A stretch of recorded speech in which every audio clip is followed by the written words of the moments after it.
merci d'être là, quelques-uns des tiens. Je veux te bénir, je veux te rendre grâce pour ta fidélité. Merci parce que c'est bon d'être devant toi. Merci parce que c'est bon de finir la semaine devant toi. Seigneur, je me réjouis d'être avec mes frères et mes sœurs. Et encore ce soir, oui, je te dirai, tends tes mains, Seigneur. Merci encore pour cette heure devant toi, Seigneur. Oui, je veux dire encore un jour dans tes parvis, mais 1 heure dans tes parvis vaut mieux que 1000 ailleurs. Alors, Seigneur, à toi la gloire encore ce soir. Je ne voudrais pas être ailleurs que dans ta présence, Seigneur. Je suis tellement béni dans ta présence. Je suis tellement béni dans la communion fraternelle. À toi soit la gloire. Seigneur, nous te bénissons encore. Et si quelqu'un a besoin de toi de manière particulière, dans un domaine, dans un autre, tu es dans tes mains, Seigneur. Merci parce que tu sais toutes choses, Seigneur. Comme l'apôtre Pierre l'a dit un jour, tu sais toutes choses, Seigneur. Et je te rends grâce, Seigneur, parce que nos vies, tu les connais par cœur, nos contextes aussi. Alors à toi soit la gloire, hein, au nom de Jésus. Au nom de Jésus. Amen. Allez, de tout notre cœur.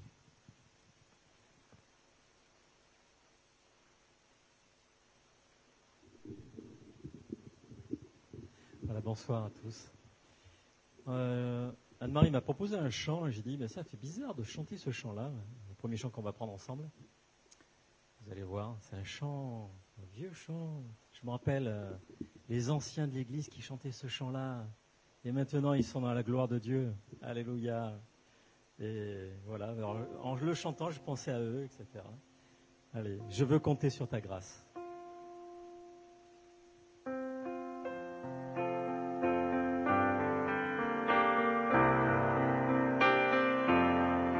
Je veux compter sur ta grâce, Seigneur, pour aller plus loin. Je veux compter sur ta face pour éclairer mon chemin. Oh Jésus, prends ta victoire tout entière sur mon cœur et que je vive ta gloire et que je marche en vainqueur. Je veux compter sur ta grâce, Seigneur, pour aller plus loin. Je veux compter sur ta face pour éclairer mon chemin. Oh Jésus, prends ta victoire tout entière sur mon cœur pour que je vive ta gloire et que je marche en vainqueur. Oh Jésus, prends ta victoire tout entière sur mon cœur et que je vive ta gloire et que je marche en vainqueur. Alléluia, quel beau chant. Par rapport à ce chant, je voulais juste partager un petit témoignage. Toute l'année dernière, j'ai été portée par le mot joie. Et très souvent, je disais, mais Seigneur, pourquoi ce mot? Je vois pas. Je vois pas pourquoi. Oui, je suis contente, je suis heureuse, je vis bien, etc. Et puis dernièrement, Dieu m'a permis de voir toutes les situations de joie que j'avais pu avoir dans l'année et que bien souvent, je n'avais pas repérées. Et c'est là qu'est venu ce chant. Je l'ai écouté, ça fait 3 jours, je l'ai en boucle toute la journée et toute la nuit. Et vraiment, pour pouvoir compter sur la grâce de Dieu, parce que souvent, on vit des choses, on pense que c'est normal, que c'est naturel, et Dieu a agi. En toutes circonstances, il agit, il est là. On le voit pas, mais il agit. Amen.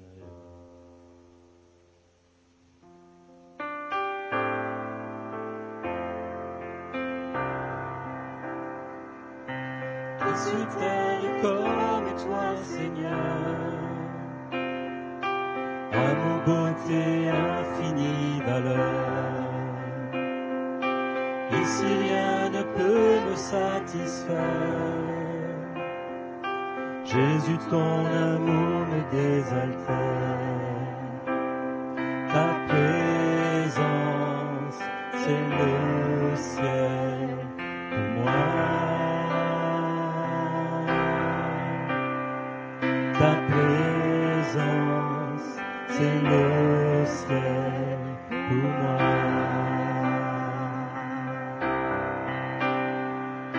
Trésor de mon âme et de mon cœur,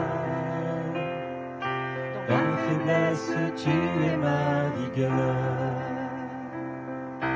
Libre de mon passé, de tout lien, tu tiens ma vie aujourd'hui et demain.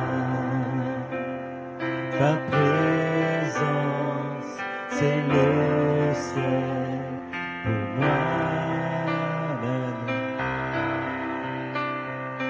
Ta présence, c'est le ciel pour moi.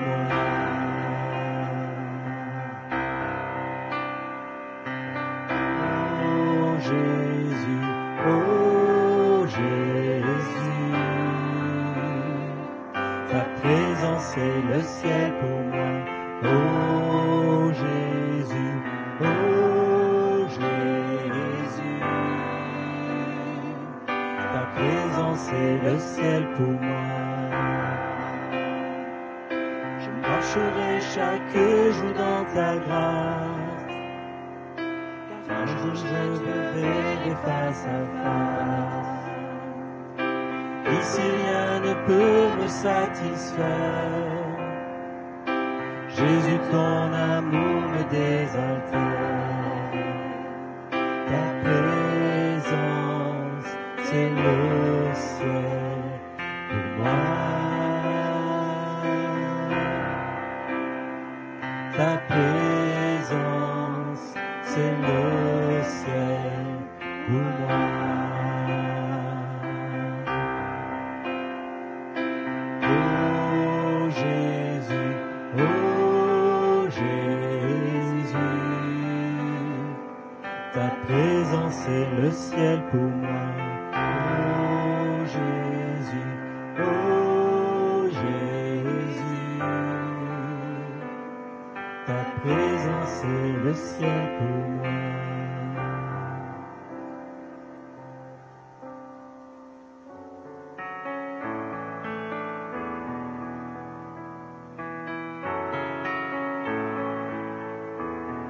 Captivé par ta présence, je désire rester à tes pieds. Captivé par ta sainte présence, je veux m'abandonner. Je ne cherche pas ta main, tu ne me dois rien, tu m'as comblé. Au-delà de ce que tu peux faire, je veux ton cœur. Pardonne-moi quand tout n'est qu'une habitude. Pardonne-moi quand j'oublie pour qui je chante. Je veux tout recommencer.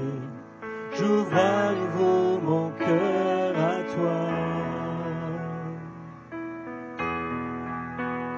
Pardonne-moi quand je pense qu'à moi seul. Pardonne-moi quand je seul ne suffit pas. Je veux tout recommencer. J'ouvre à nouveau mon cœur à toi.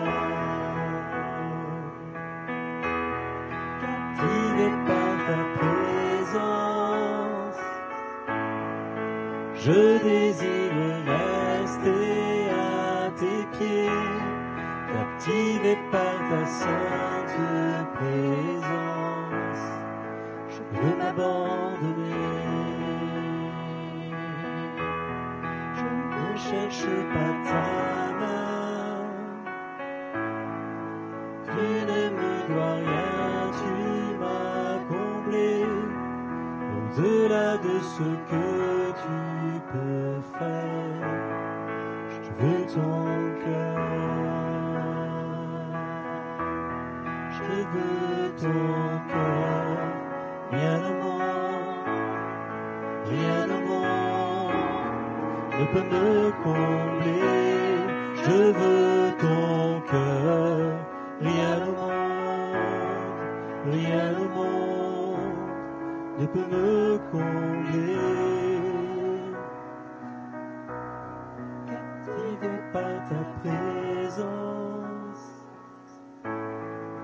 Je désire rester à tes pieds, captivé par ta sainte présence. Je veux m'abandonner. On peut prier un instant, louer le Seigneur. Seigneur, c'est chaque jour que j'aime m'abandonner devant toi. Chaque jour, j'aime entendre ta voix et entendre ton conseil. Seigneur, tu renouvelles mon esprit, tu renouvelles mes forces. Par ta parole est une puissance de vie. Elle donne la vie à tous ceux qui se plongent dans tes Écritures. Parce que tes Écritures, c'est ta parole. Ta parole, Seigneur, qui nous guide chaque jour. Merci pour ton œuvre. Merci pour ce que tu fais chaque jour dans nos vies. Merci, Seigneur, de garder nos cœurs attachés à ta gloire, attachés à ta personne. Que nos cœurs soient toujours attentifs et sensibles à ta présence. Que nous puissions chaque jour changer nos voies et analyser nos cœurs, savoir si nous sommes sur une bonne voie. Seigneur, nous voulons être attentifs à ce que tu veux nous dire encore ce soir.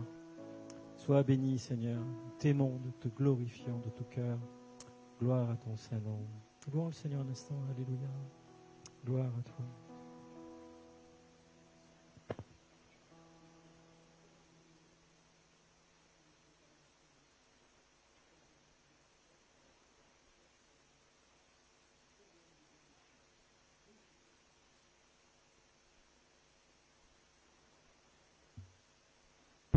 Alléluia.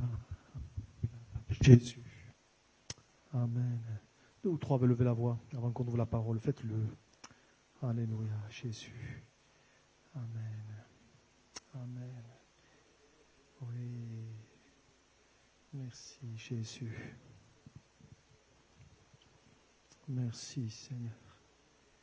Je te bénis Jésus. Merci Seigneur. Tente karabadaso de karabaraso.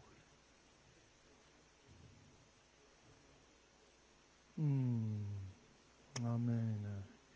Merci Jésus. Amen. Merci Seigneur. Alléluia. Merci Jésus. Merci Jésus. Amen. Merci Jésus. Amen. Amen. Merci Jésus. Amen. Merci Jésus. Merci Seigneur. Alléluia. Alléluia. Amen. Amen. Amen.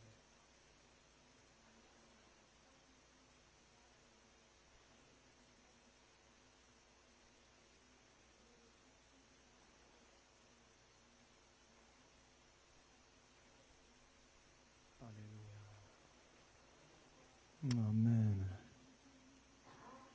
Merci Jésus. Amen. Amen. Merci Jésus. Merci Seigneur. Amen.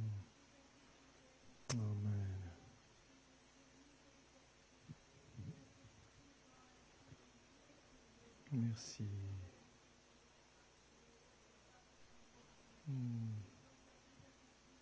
Amen. Alléluia. Amen. Merci Jésus. Amen. Amen. Amen.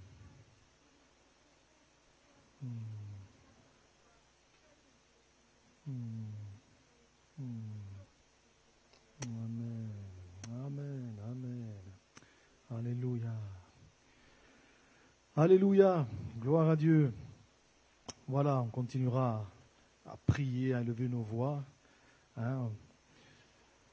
Cette semaine, vraiment, moi, j'ai béni le Seigneur pour cette semaine de prière qu'on a eue le matin. Alors, en disant ça, je ne cherche pas du tout à stigmatiser certains en disant il y en a qui sont venus, il y en a qui ne sont pas venus. Ce n'est pas du tout le but. Hein. Voilà, mais je me réjouis de la bonne participation dans ces... C'est vrai que pour le monde, être à 6h30 du matin en train de prier, on pourrait dire qu'ils sont complètement fadas, mais bon, moi je crois que ça porte du fruit, alléluia. Il y a quelques matins où la salle là-bas était même presque juste, on ne rentrait plus, merci Seigneur, gloire à Dieu. Voilà. Et pourquoi je vous dis ça? Parce que, en fait, la pensée que je vais partager ce soir, en fait, c'est un matin, là, pendant qu'on était en train de prier, vraiment, il y a une pensée forte qui s'est imposée. Vous savez, quand vous êtes saisi par le Saint-Esprit, je ne sais pas si c'est la bonne expression, saisi, transpercé, voyez, et là, il y a une pensée forte qui se met sur votre cœur. Et voilà, je voudrais la partager avec vous ce soir.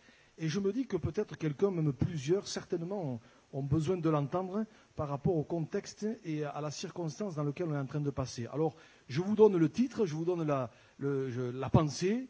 Elle est toute simple, c'est celle-ci. Ne te fie pas aux apparences. Ne te fie pas aux apparences. Voilà. Donc j'arrête là, le message, c'est bon, je vais m'asseoir. Voilà. Mais c'est vraiment la pensée que j'ai reçue pendant cette semaine de prière. Et je voudrais la partager avec vous au travers d'un texte que j'aime beaucoup. Moi, j'ai prêché déjà plusieurs fois sur cette histoire. Je voudrais qu'on la reprenne dans le 2e livre des Rois, au chapitre 3, à partir du verset 9. Et on va aller jusqu'au verset 20. On lira 3-4 autres textes rapidement, mais on va surtout se cantonner à celui-là. 2 Rois, chapitre 3, à partir du verset 9. On est à l'époque du prophète Élisée. Voilà. Et il est dit ceci, le roi d'Israël, alors à cette époque-là, le roi d'Israël, c'était le fils d'Akab, qui s'appelait Joram, qui n'était pas un bon roi. Le roi de Juda, celui-là, c'était Josaphat, lui, il marche avec Dieu, et le roi d'Édom partirent, et après une marche de 7 jours, ils manquèrent d'eau pour l'armée et pour les bêtes qui la suivaient. Alors le roi d'Israël dit, hélas, l'Éternel a appelé ces 3 rois pour les livrer entre les mains de Moab. Mais Josaphat dit, n'y a-t-il ici aucun prophète de l'Éternel par qui nous puissions consulter l'Éternel? L'un des serviteurs du roi d'Israël répondit, il y a ici Élisée, fils de Shaphat, qui versait l'eau sur les mains d'Élie. Et Josaphat dit, la parole de l'Éternel est avec lui. Le roi d'Israël, Josaphat et le roi d'Édom descendirent auprès de lui. Élisée dit au roi d'Israël, qu'y a-t-il entre moi et toi? Va vers les prophètes de ton père et vers les prophètes de ta mère. Et le roi d'Israël lui dit non, car l'Éternel a appelé ces 3 rois pour les livrer entre les mains de Moab. Élisée dit, l'Éternel des armées dont je suis le serviteur est vivant. Si je n'avais d'égard à Josaphat, roi de Juda, je ne ferais aucune attention à toi et ne te regarderai pas. Maintenant, amenez-moi un joueur de harpe. Et comme le joueur de harpe jouait, la main de l'Éternel fut sur Élisée. Et il dit, ainsi parle l'Éternel, faites dans cette vallée des fosses, car ainsi parle l'Éternel, vous n'apercevrez point de vent, vous ne verrez point de pluie, et cette vallée se remplira d'eau, et vous boirez, vous, vos troupeaux et votre bétail. Mais cela est peu de choses aux yeux de l'Éternel. Il livrera Moab entre vos mains, vous frapperez toutes les villes fortes et toutes les villes d'élite, vous abattrez tous les bons arbres, vous boucherez toutes les sources d'eau, et vous ruinerez avec des pierres tous les meilleurs champs. Or, le matin, au moment de la présentation de l'offrande, voici l'eau arriva du chemin d'Édom, et le pays fut rempli d'eau. Amen. Voilà, alors c'est évident que ce n'est pas une histoire sur laquelle on s'arrête souvent. Peut-être quelques-uns d'entre vous la découvrez ce soir. Si je résume un petit peu le texte, je dirais de cette façon, c'est que dans une situation compliquée, Dieu va intervenir. Et je voudrais m'arrêter sur la manière particulière dont Dieu est intervenu. Vous voyez, je résume, il n'y avait plus d'eau. Il n'y avait plus d'eau. Voilà. Donc au bout de 7 jours, ces 3 rois qui se mettaient en campagne se rendent compte, alors je ne sais pas si c'est une négligence de leur part, je ne sais rien, mais toujours est-il qu'une armée sans eau, pour aller affronter des ennemis, ben, quelque part, évidemment, ça ne va pas le faire. Hein. Si tu arrives au combat complètement assoiffé, tu n'as pas bu depuis je ne sais pas combien de temps, ça risque de ne pas le faire. Et ce qui m'interpelle dans cette histoire, et c'est surtout là-dessus que je voudrais m'arrêter, c'est le verset 16 et le verset 17. C'est la solution que l'homme de Dieu, Élisée, va donner à ces gens qui étaient là assoiffés et qui certainement ne s'attendaient pas à recevoir cette parole-là. Au verset 16, il dit ceci, c'est que Élisée va dire, ainsi parle l'Éternel, faites dans cette vallée des fosses, autrement dit, creuser des trous, des genres de trous, voyez, pour faire une espèce de retenue d'eau, afin que quand l'eau arrivera, elle ne reparte pas aussi vite que ce qu'elle est arrivée, mais que ça retienne l'eau, quoi. Et comme ça, vous aurez de l'eau pour vous, vous aurez quelques provisions d'eau. Donc, faites des fosses. Alors, je ne sais pas si vous avez réfléchi un petit peu à ça, un petit peu à la scène, mais moi, je suis convaincu qu'il ne s'attendait certainement pas à ce genre de paroles-là. Peut-être s'attendait-il à dire, à ce que Élisée dise, vous inquiétez pas, Dieu va faire ci, Dieu va faire là, etc., etc. La gloire de Dieu va se manifester. Rien de tout ça. Il va leur dire, faites des fosses. Vous imaginez un petit peu la situation. Ils n'ont pas d'eau. Et l'homme de Dieu leur dit, ainsi parle l'Éternel, faites des fosses. Autrement dit, retroussez-vous les manches. Prenez la pioche, la pelle, je ne sais pas ce qu'ils avaient à l'époque. Vous allez creuser. Enfin, ça défiait toute logique, quoi. Ils n'ont pas d'eau et en plus, il faut qu'ils suent pour creuser des fosses, voyez. Donc, humainement parlant, c'est pas logique. Mais vous savez comme moi que les choses de Dieu, elles n'ont rien de logique, voyez. Elles n'ont rien de logique. Donc ça, quelque part déjà là, au travers de cette parole, c'est très important. Parce que ça nous parle, vous avez ici, en tout cas, deux principes bibliques, ça nous parle de foi et d'obéissance. La foi, elle consistait à croire cette parole qui semblait hors contexte, croire que ce que l'homme de Dieu disait de la part de Dieu était vrai, et donc y mettre toute sa confiance, et l'obéissance, elle consistait à faire les fosses. Parce que vous savez autant que moi que la foi, elle est toujours reliée à l'obéissance. La foi sans l'obéissance, ça ne sert à rien. Vous voyez, là, ici, il ne suffisait pas que d'avoir la foi. La foi de croire que l'eau allait arriver. Il fallait aussi avoir l'obéissance, c'est-à-dire creuser les fosses. Mais ce qui m'intéresse plus particulièrement, c'est là-dessus que je voudrais insister ce soir. Non seulement il leur dit faites des fosses, mais c'est ce qu'il rajoute au verset 17. Car ainsi parle l'Éternel, vous n'apercevrez point de vent, et vous ne verrez point de pluie, et pourtant cette vallée se remplira d'eau et vous boirez. Waouh! Autrement dit, en d'autres mots, Élisée est en train de dire, l'eau va arriver. Alors, où est-ce que Dieu est allé prendre l'eau? J'en sais rien. Comment il a fait? J'en sais rien. Mais Dieu l'a fait. Mais il est en train de leur dire, en fait, l'eau va arriver, mais sachez une chose, c'est qu'il n'y aura aucun signe annonciateur. Ni pluie, ni vent. Autrement dit, il n'y aura pas tout d'un coup, au loin, vous voyez arriver des nuages, vous voyez arriver un ciel noir, vous dites, ah, il va pleuvoir, il va en tomber une bonne, voyez? Il n'y aura rien de tout ça. Il n'y aura aucun signe annonciateur. Et pourtant, la pluie va arriver. L'eau, va arriver. L'eau va arriver. Voyez? Et quelque part, c'est comme s'il leur disait en d'autres termes, tout ce que vous allez voir vous montrera que non. Peut-être vous ne le sentirez pas. Mais l'eau va arriver. Et c'est exactement ce qui s'est passé. On a lu verset 20. Or le matin, au moment de la présentation de l'offrande, voici l'eau arriva du chemin d'Édom et le pays fut rempli d'eau. Et là où ça m'interpelle, c'est que cette histoire, ce n'est pas un cas isolé. Je vais y revenir à cette histoire. Vous avez plein de textes dans la Bible où on voit Dieu intervenir sans qu'il n'y ait aucun signe annonciateur. Aucun signe annonciateur. Rien qui dise que ça allait arriver. Rien qui dise que la gloire de Dieu allait se manifester.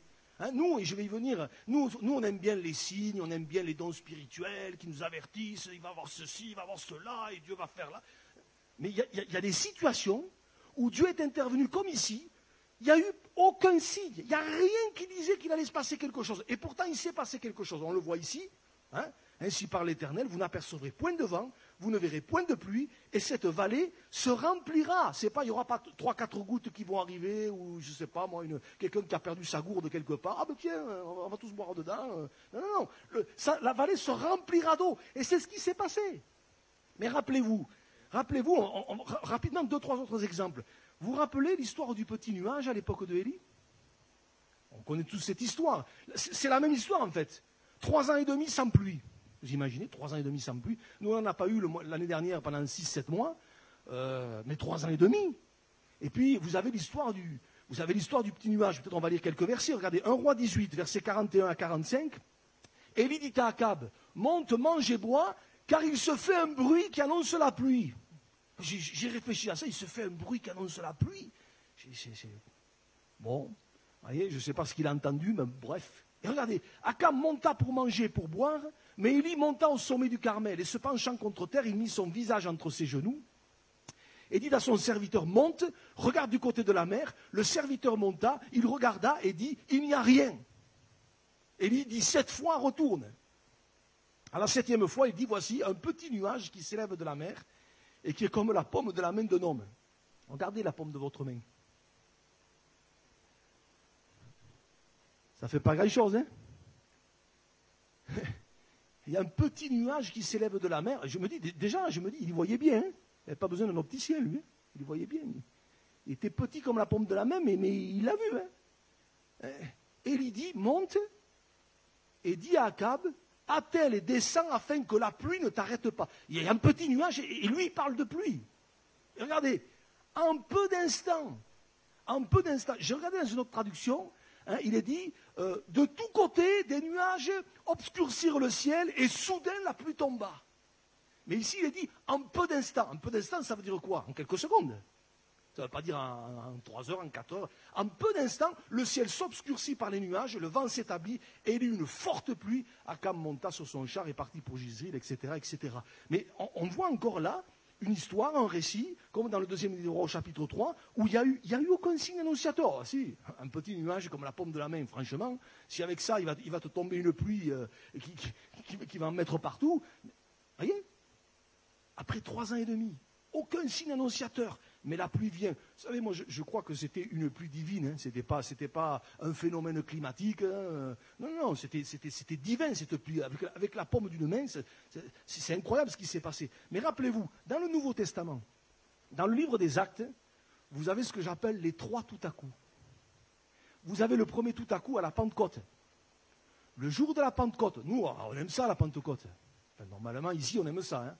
Hein, on est des pentecôtistes, on aime ça, alléluia. Hein. Le jour de la Pentecôte, ils étaient tous ensemble dans le même lieu. Tout à coup, il vient du ciel un bruit comme celui d'un vent impétueux et il remplit toute la maison où ils étaient assis. Vous savez ce qui va se passer, hein, des langues de feu sont apparues, mais il n'y a eu aucun signe annonciateur. Hein. Bien sûr, il y avait la promesse, vous recevrez une puissance, le Saint-Esprit survenant sur vous. Mais eux, ils ne savaient pas qu'est-ce qui allait se passer. Et il n'y a pas eu tout d'un coup un prophète qui est arrivé en disant « Oh, attention, il n'y a rien eu, rien, tout à coup. » Et le Saint-Esprit est arrivé. Alléluia. Vous allez un petit peu plus loin, vous avez Acte 9, vous avez la conversion de Saul de Tarse. Et là aussi, comme il était en chemin et qu'il approchait de Damas, tout à coup, une lumière venant du ciel resplendit autour de lui. Et il tomba par terre et il entendit une voix qui lui disait « Saul, Saul, pourquoi me persécutes-tu » Et vous connaissez la suite, vous avez la conversion de Saul de Tarse. Mais pour la conversion de ce persécuteur de l'Église, il n'y a eu aucun signe annonciateur. C'était même le contraire. Il allait à Damas pour persécuter les chrétiens. C'était même le contraire. Voyez? Moi je me dis, je crois que cette année, il va y avoir des conversions. Peut-être sans signe annonciateur. Vous savez, des fois, vous voyez des gens, vous les voyez, ils s'approchent du Seigneur. Vous dites, oulala, il approche, il arrive, il n'est pas loin. Voilà, ça nous encourage, ça fait du bien. On voit les gens qui viennent, qui s'approchent. Mais moi, je crois de tout mon cœur aussi que quelqu'un peut venir pour la première fois. Et là, qu'il n'y a pas de signe annonciateur, il est touché. Alléluia. Moi, je crois encore aujourd'hui à des tout à coup, à ce qu'il y ait des Sauls de Tarse, qui se donnent au Seigneur, des gens durs, des gens qui peut-être jusqu'à aujourd'hui avaient repoussé les choses de Dieu, mais à un moment donné, il y a un tout à coup, sans signe annonciateur, sans rien qui disait qu'il allait se passer quelque chose, ils sont saisis par le Seigneur, tout à coup. Et puis le troisième tout à coup, c'est la délivrance de Paul et Silas, dans Acte 16, vous connaissez l'histoire, vers le milieu de la nuit, Paul et Silas priaient et chantaient les louanges de Dieu, et les prisonniers les entendaient. Et là encore, tout à coup, il se fit un grand tremblement de terre, en sorte que les fondements de la prison furent ébranlés. Au même instant, toutes les portes s'ouvrirent et les liens de tous les prisonniers furent rompus. Mais là aussi, il n'y a eu aucun signe annonciateur. Eux, ils priaient, ce qu'on fait habituellement. Ils priaient, ils louaient Dieu, et il n'y a pas eu un ange qui est apparu en disant « Attention les gars, ça va secouer dur. Hein. » Il n'y a pas eu ça. Hein. Il n'y a pas eu un don spirituel avant. Il n'y a rien eu. Tout à coup, et la délivrance est intervenue, et on sait tout ce que ça a amené derrière. Donc, vous voyez, tous ces exemples, à chaque fois, il n'y a eu aucun signe annonciateur. Rien. Voilà pourquoi ce soir, j'aimerais nous encourager les uns les autres à ne pas nous fier aux apparences. Et j'aimerais peut-être t'encourager, je ne sais pas ce que tu vis, ce que tu travailles. Si, certains oui, mais on ne se dit pas forcément tout. Des fois on est pudique, il y a des choses, c'est personnel, on n'en parle pas forcément. Et des fois, avouons-le, on se fie aux apparences. On regarde, on se dit, oh là là, c'est la catastrophe. Il y a tout qui part de travers. Voilà. Mais j'aimerais vraiment ce soir nous encourager, au travers de ces quelques textes, à ne pas nous fier aux apparences. Alléluia. Et peut-être en ce moment, tu ne vois rien. Peut-être en ce moment, tu sens rien. Peut-être en ce moment, tout ce que tu vois, c'est le contraire de ce que tu voudrais. Mais j'aimerais peut-être te dire de la part du Seigneur, mon frère, ma soeur, ne te fie pas aux apparences. Parce que ce que Dieu a fait dans sa parole, il peut le faire encore aujourd'hui. Et sans signe annonciateur, sans rien qui annonce qu'il va se passer quelque chose, tout d'un coup, la situation, elle peut... Poup, parce que Dieu est Dieu. Parce qu'il est tout puissant. Hein. Mais malgré ça, j'aimerais nous dire, même si on ne voit rien, même si on ne sent rien, même si quelque part, tout ce qu'on voit, tout nous dit qu'il n'y a rien, et peut-être même c'est fichu, eh bien, peut-être le Seigneur veut nous encourager à dire, continue à marcher dans la foi et dans l'obéissance. Après, le Seigneur, il fera ce qu'il a à faire. Notre problème, c'est que souvent, et je m'y inclus dedans, c'est qu'on aime bien marcher à coups de signes. Hein. Alors bien sûr, il y a des histoires où on voit dans la parole aussi où Dieu a encouragé. Je pense à Gédéon. Gédéon et cette fameuse toison, même deux fois il a demandé la toison. Vous vous rappelez cette histoire, on ne va pas la lire. Hein, et souvent on est, Seigneur, encourage-moi, un petit signe, un don spirituel, je ne sais pas, moi, quelqu'un qui ne me connaît pas, qui arrive et qui me dit quelque chose, et puis ça fait du bien. Et le Seigneur le fait parfois, mais ce n'est pas tout le temps comme ça. C'est pas tout le temps comme ça. Hein, je relisais avant de partir, il y a une histoire, c'est incroyable comment Dieu a encouragé Gédéon. Vous vous rappelez, Gédéon, il était un peu, je suis le plus petit, voilà, etc.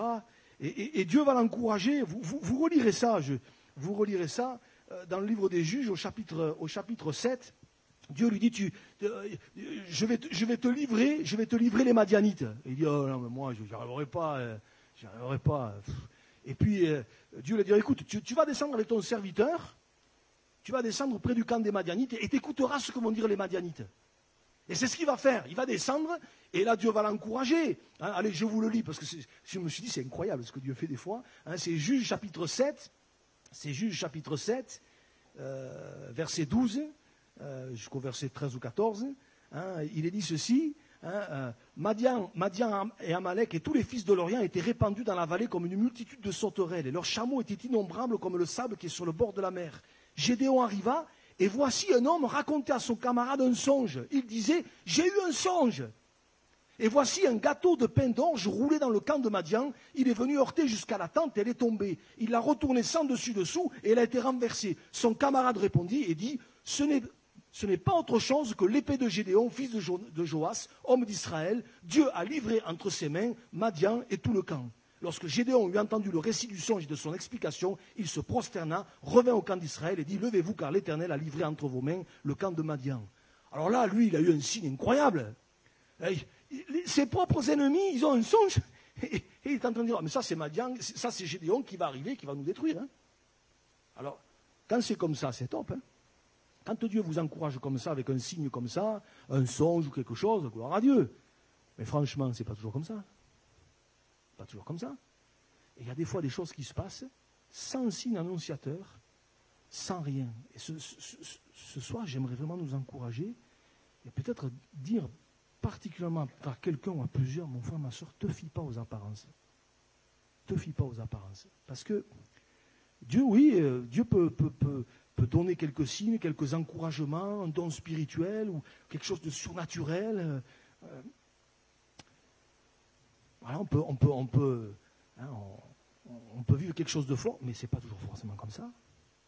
Mais c'est là qu'avec ta grâce, avec sa grâce, on peut dire, Seigneur, je ne comprends pas tout, ce que je vois me dit tout le contraire de ce que je voudrais, ce que je ressens me dit tout le contraire de ce que je voudrais, mais je choisis de te faire confiance. Et je ne veux pas me fier aux apparences. Alléluia. Je réfléchissais, je pensais à, je termine, l'histoire des murailles de Jéricho. Franchement. vous allez faire pendant 6 jours une fois le tour. Mais les autres là-haut sur la muraille, ils étaient morts de rire. Hein. C'est quoi cette armée-là? C'est quoi? Qu'est-ce qu'ils font là? Ils font le tourniquet, et vas-y, et tournent. Et... 1 jour, 2 jours, 3 jours, 4 jours, 5 jours, 6 jours. Et puis vous vous rappelez, le 7e jour, ils l'ont fait 7 fois. Mais ce que moi je remarque, c'est que jusque-là, il n'y a rien eu. Hein. Il n'y a rien eu. Moi, si c'était moi, j'aurais aimé que premier jour, premier tour, première fissure. Hein. 2e jour, 2e fissure. Et comme ça, vous voyez, ça vous encourage quand c'est comme ça. Hop, purée, elle va tomber. Oh. Voilà, ça, les fissures là. Il n'y a rien eu. Voyez. Et c'est que le 7e jour, quand ils ont tourné 7 fois et qu'à un moment donné, ils ont dit élevez la voix et criez, c'est là que les murailles sont tombées. Mais avant, il n'y a eu aucun signe annonciateur. Rien. Et je me dis, moi je crois que dans cette année, Dieu veut faire tomber des murailles, des forteresses. Alléluia. Hein, mais oui, Dieu peut nous donner des signes, des encouragements, mais des fois ça peut arriver sans crier gare. Tchac. Par la puissance du Seigneur, du Saint-Esprit, les choses se mettent en... Et nous, simplement, on le voit parce qu'on est resté dans la foi et dans l'obéissance. Et j'aimerais nous encourager les uns les autres, mon frère, ma soeur. Reste dans la foi et dans l'obéissance. Même si tu ne vois pas, d'ailleurs, on va prendre ce chant avant de prier, ce chant qui dit merci, tu es là, présent parmi nous. Et voilà, un petit peu plus loin, vas-y, descends encore. Vas-y, encore. Et regardez, encore. Encore. Voilà. Même quand je ne le vois pas, tu es là. Même quand je ne le sens pas, tu es là, tu agiras encore. Et c'est vraiment la pensée que j'aimerais vraiment laisser sur notre cœur. Même si peut-être ce soir, à l'instant T, là où on est maintenant, là, tu ne vois pas, même si tu ne sens pas, même s'il n'y a rien qui dit que ça va changer, que ça va bouger, même si tout semble bloqué, paralysé, moi je crois que Dieu est capable, en un instant, de faire tomber les murailles. Alléluia. Je crois que Dieu est capable d'intervenir, je crois que Dieu est capable, comme ça s'est passé là, dans cette situation, et j'y reviens dans 2 Rois 3, l'eau est arrivée, et l'eau c'est le symbole de la bénédiction, hein, c'est le symbole du Saint-Esprit aussi, hein, l'eau est arrivée et a envahi le pays, et le pays fut rempli d'eau. Et moi, je prie pour que notre pays soit rempli d'eau. Alléluia. Je prie pour que dans nos familles soient remplies d'eau, de l'eau du Seigneur, de l'eau du Saint-Esprit. Et ça peut arriver d'un coup sans crier gare. Alléluia. Bien sûr, derrière nous, il faut qu'on soit dans la foi et dans l'obéissance. Et c'est pour ça qu'on prie. C'est pour ça que ce soir, on va continuer à prier. On va se tenir devant le Seigneur. Hein, mais bon, voilà. J'y reviens. Hein, tu peux venir, Anne-Marie. Hein. J'y reviens à cette parole, faites des fosses. Quand vous n'avez pas d'eau, faites des fosses, ma foi. Et c'est vrai qu'il y a des situations, des fois, où on est un petit peu décontenancé, et pourtant, le Seigneur nous dit, prie, continue, accroche-toi, prie, reste dans la foi. On pourrait se dire, ouais, c'est comme eux, quand ils étaient là, faites des fosses, et nous, des fois, on est devant des situations, prie, attends-toi au Seigneur, parce que c'est notre nature humaine, ça. C'est notre nature humaine. Mais Seigneur, je ne veux pas lâcher. Et je ne veux pas me fier aux apparences. Hein. Vous savez, le diable, il joue avec les apparences. Hein. Il joue avec ça. Le diable, c'est le champion des apparences. Vous voyez, regardez l'histoire de Goliath. C'est qu'une histoire d'apparence. Hein. Et avec une seule pierre, il est tombé. Hein. C'était qu'une histoire d'apparence. Alors, Seigneur, aide-moi. Vraiment, Seigneur, à marcher dans la foi et dans l'obéissance. Et comme on va le chanter, enfin, je vais plutôt suivre Anne-Marie, parce que ça sera mieux que si c'est moi qui le fais. Hein. On va chanter, même si je ne le vois pas, je sais que tu es là. Même si je ne le sens pas, je sais que tu es là. Il agira. Alléluia. On va prendre ce chant vraiment comme une prière. On va demander au Seigneur de nous aider. Mais je voudrais vraiment que ça puisse nous encourager. En commençant, on repart dans cette année. Je ne sais pas ce que Dieu va faire, mais je crois que, oui, Dieu peut nous donner des signes, Dieu peut nous donner des encouragements, mais je crois aussi que les choses peuvent se faire là tout d'un coup, de manière surnaturelle. Voilà. De la même manière que dans ces quelques exemples, on a vu, il n'y a eu aucun signe annonciateur. Waouh! D'un coup, il y a quelque chose qui se passe. Dieu qui agit, le Saint-Esprit qui est à l'œuvre. Alléluia. Et c'est pour ça que moi, je veux continuer à prier. Je peux vous dire, on ne va pas s'arrêter de prier. Hein. Vous êtes prêts pour cette année parce qu'on va y aller. Hein. On va y aller, mais moi, je crois que quand on y va, quand l'Église prie, c'est un bulldozer. Ah, si on prie, il y en a un qui va rugir. Hein. Ça, c'est sûr. Hein. mais il y aura des bénédictions. Alléluia. Et moi, je veux m'y attendre de tout mon cœur. Alléluia. Seigneur, ce soir, nous sommes devant toi, bien faibles. On est comme Gédéon qui se sentait pas capable, Seigneur. Je te demande les uns les autres, tu connais, tu sais toutes choses, Seigneur, nos situations, nos contextes. Je te demande vraiment de nous visiter, Seigneur. Merci encore ce soir de nous rappeler, Seigneur, que oui, Seigneur, les apparences sont parfois trompeuses, Seigneur. Toi, tu es au-dessus de tout, Seigneur. Tu tiens tout dans tes mains. Et Seigneur, ce que nous voulons, c'est que ce pays, c'est que notre église, c'est que nos foyers, nos maisons soient remplis de l'eau d'en haut. Alléluia. Que l'eau vienne, Seigneur, et balaye tout ce qui n'est pas à ta gloire, Seigneur. Qu'il se passe des choses, Seigneur, parce que tu es le Dieu de l'impossible. Seigneur, tu es celui qui fait infiniment au-delà, Seigneur, de tout ce que nous pouvons demander ou espérer. Alors à toi soit la gloire encore ce soir. Je te prie pour ceux qui sont découragés, qui vivent des situations qui, humainement parlant, sont compliquées. Que ce que les yeux montrent, Seigneur, ça décourage. Ce que nous ressentons, ça décourage. Mais Seigneur, nous voulons te faire pleinement confiance et rester dans la foi. À toi soit la gloire encore. Soit renouvelle les forces et le courage. Au nom de Jésus. Au nom de Jésus. Alléluia. Avant de prier, on va prendre ce chant ensemble. Voilà. De tout notre cœur. On va l'exprimer simplement. Et on va dire, Seigneur, oui, je veux rester dans la foi et dans l'obéissance. Amen.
Dieu tous ensemble avant d'élever nos poids séparément, peut-être prendre quelques instants tous ensemble, dire Seigneur, on s'attend à toi dans cette année, on va apporter nos impossibilités, toutes ces situations, tout ce que nos yeux voient en ce moment, tout ce que nos raisonnements nous montrent, on va apporter tout ça au Seigneur pour vraiment tout lui remettre, il le sait, alléluia, Seigneur, ce soir, on est devant toi, Seigneur, alléluia, on est comme Gédéon, démunis, Seigneur, et Seigneur, tu es le Dieu tout-puissant.